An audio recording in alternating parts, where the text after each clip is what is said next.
soit la fonction f de x égale racine carrée de x au carré moins 1 sur 2x. Déterminer le domaine de définition de f de x. Montrer qu'elle est continue sur l'intervalle plus 1 plus l'infini. Montrer que pour tout x supérieur à 1, on a f de x strictement supérieur à 0 et inférieur ou égal à 1,5. Soit la fonction g de x égale cotangente pi f de x. Étudier la continuité du g sur l'intervalle ouvert plus 1 plus l'infini. Calculer la limite de g de x quand x tend vers 1 par valeur supérieure et la limite de g de x quand x tend vers plus l'infini. Enfin, illustrer graphiquement les résultats obtenus. La fonction f de x égale racine x au carré moins 1 sur 2x. Domaine de définition et de continuité sur l'intervalle plus i plus l'infini. Préliminaire.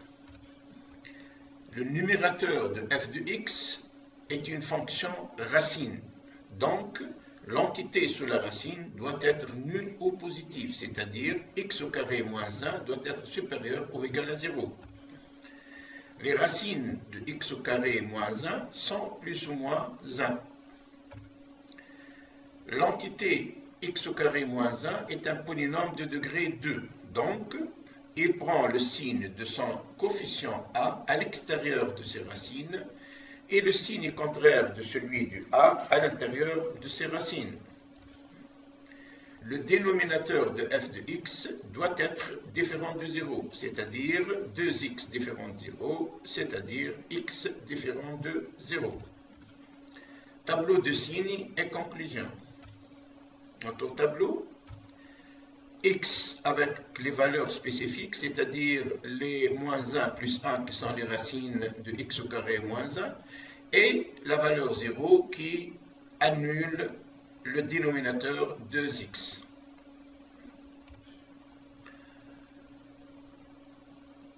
On place les zéros et les valeurs interdites. Donc on a pour x au carré moins 1, ces signes en fonction des intervalles. De même pour racine x au carré moins 1, on remarque que l'entité racine x au carré moins 1 est non définie dans cette zone, car x au carré moins 1 dans cette zone est inférieur à 0. 2x, donc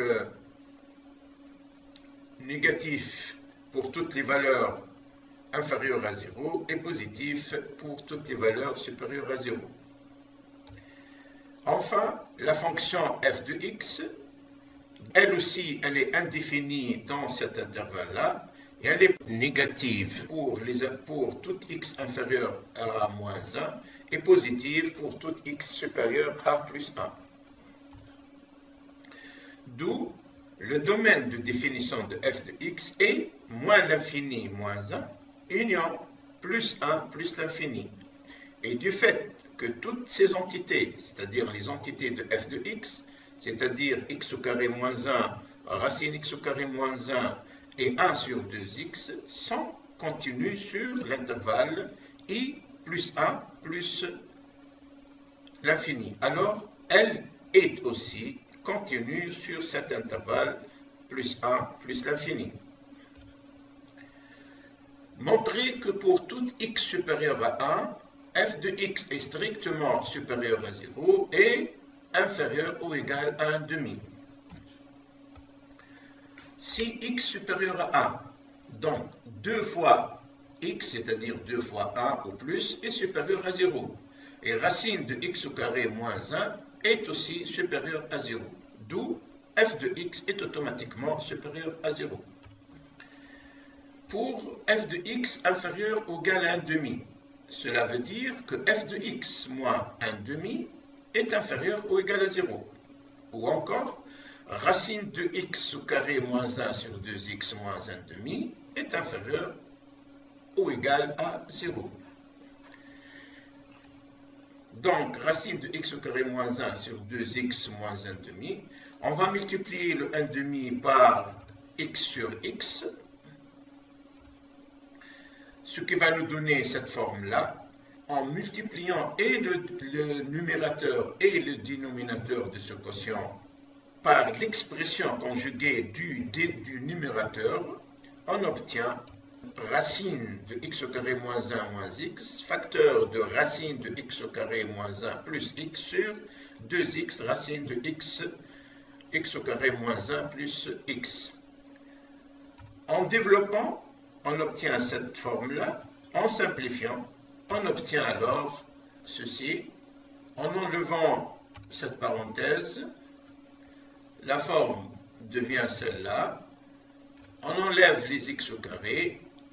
On obtient alors racine de x au carré moins 1 sur 2x moins 1 demi est égal à moins 1 sur 2x racine de x au carré moins 1 plus x.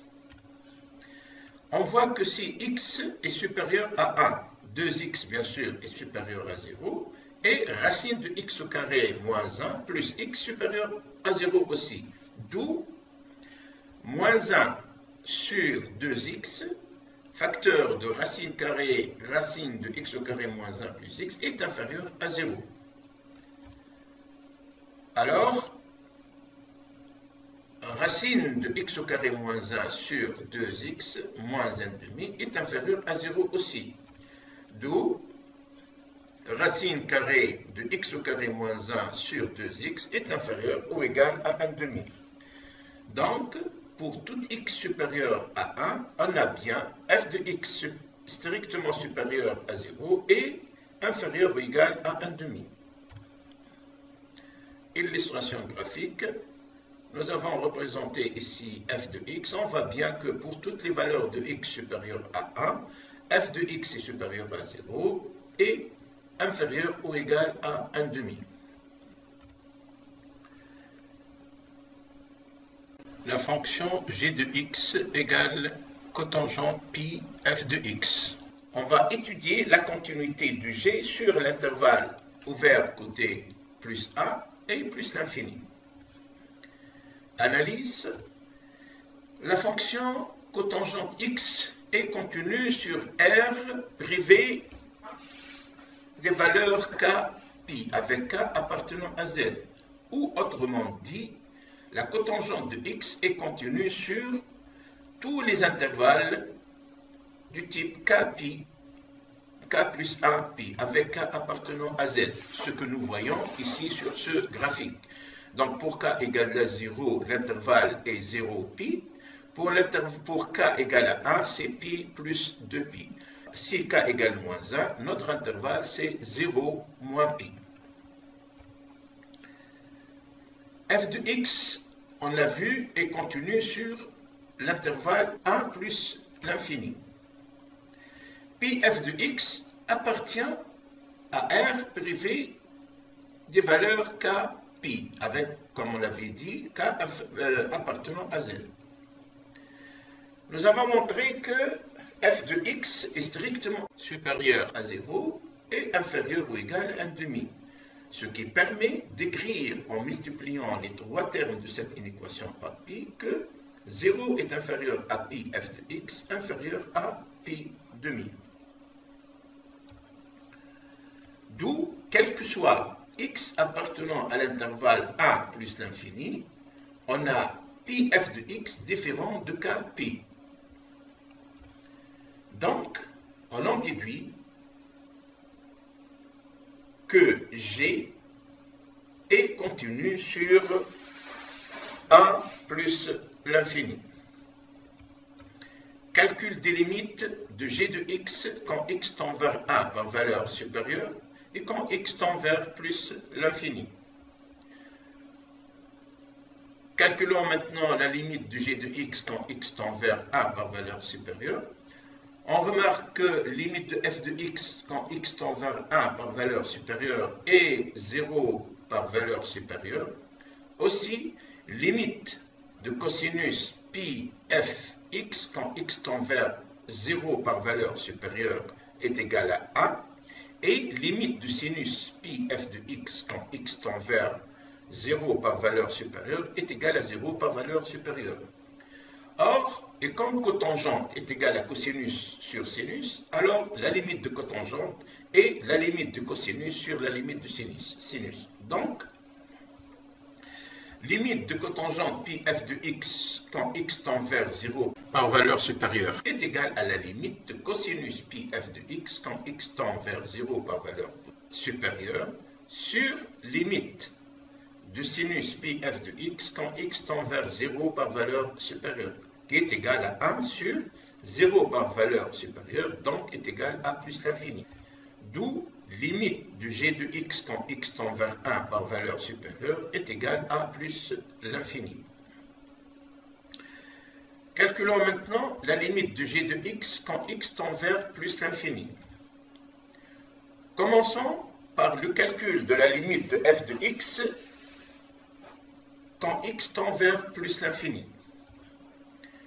Limite de f de x quand x tend vers plus l'infini est égale à la limite de racine de x au carré moins 1 sur 2x quand x tend vers plus l'infini.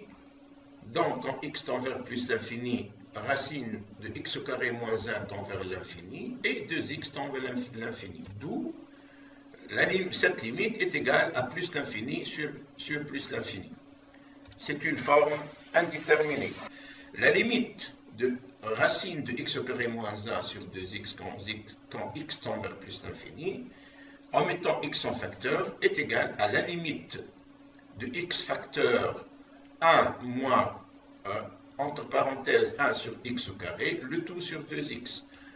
En simplifiant par x, on obtient la limite de f de x est égale à la limite quand x tend vers plus l'infini de racine de 1 moins 1 sur x au carré sur 2. Or, la limite de 1 sur x au carré quand x tend vers l'infini est égale à 0. D'où la limite de f de x quand x tend vers plus l'infini est égale à la limite de racine de x au carré moins 1 sur 2x quand x tend vers plus l'infini est égale à 1 demi.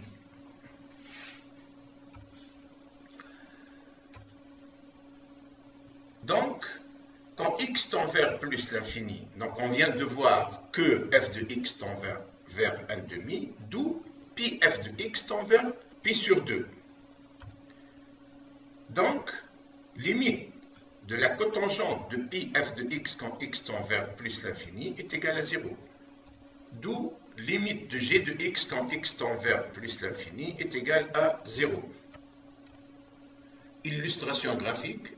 Ce graphique montre toutes les composantes de notre fonction g de x, c'est-à-dire on a représenté f de x, pi f de x et g de x qui est égal à cotangente pi racine de x au carré moins 1 sur 2x. Enfin, nous avons cette illustration qui montre bien que la limite de g de x quand x tend vers 1 par valeur supérieure est plus l'infini, et la limite de f de x quand x tend vers 1 par valeur supérieure est 0 par valeur supérieure, et limite de f de x quand x tend vers plus l'infini est égale à 1 demi, et enfin, limite de g de x quand x tend vers plus l'infini est égale à 0.